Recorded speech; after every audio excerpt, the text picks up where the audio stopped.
g'ozdiki g'i.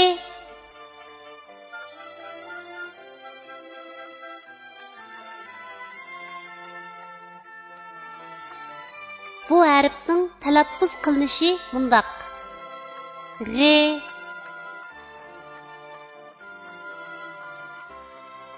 Endi bu harfni o'z ichiga olgan misollarni ko'rib o'tamiz. G'ning beshidan ulinadigan shakli. Misol: g'ilab. G'ning bosh va oyog'idan ulinadigan shakli. Misol: yomg'ir. G'ning oyog'idan ulinadigan shakli. Misol: tig'. G'ning ayrim shakli. Misol: tog'.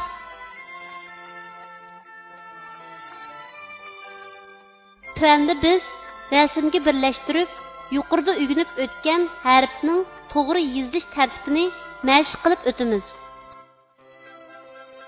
G'ilab. G'i harfining beshidan ulinib keladigan shaklning yozilish tartibi.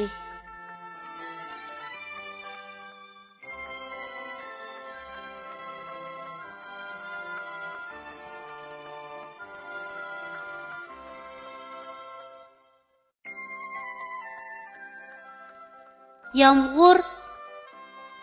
G'i harfining bosh va oyog'idan ulinib keladigan shaklning yozilish tartibi.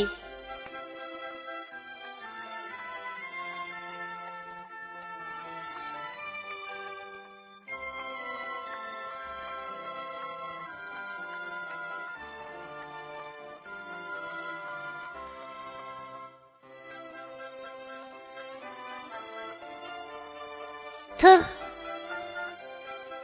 G'i harfining oyog'idan ulinib keladigan shaklning yozilish tartibi.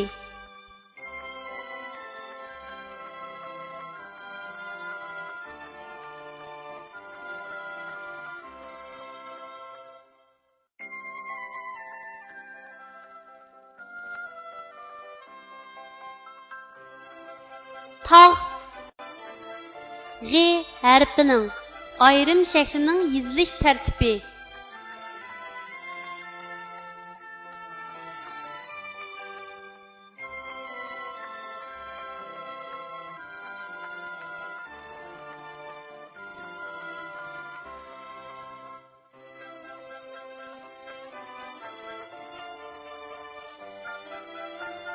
Kichik do'stlar, tuandagi so'zlarni menga aytib o'qinglar.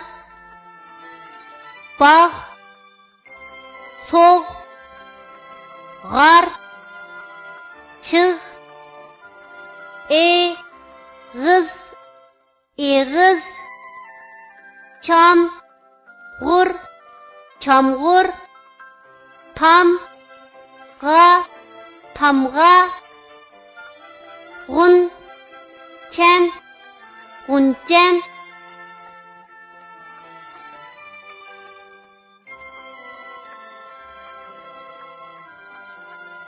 Bog'.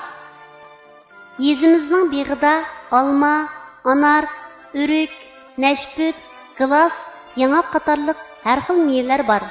Biz bolalar meva pishqanda bu bog'ga kirib, mevalarni o'zishga va yashishlarga qochlashga xolisona yordam qildik. Bog'van ota, sizlar emgakchan, yaxshi bolalar ekansizlar. Sizlarga rahmat dedi.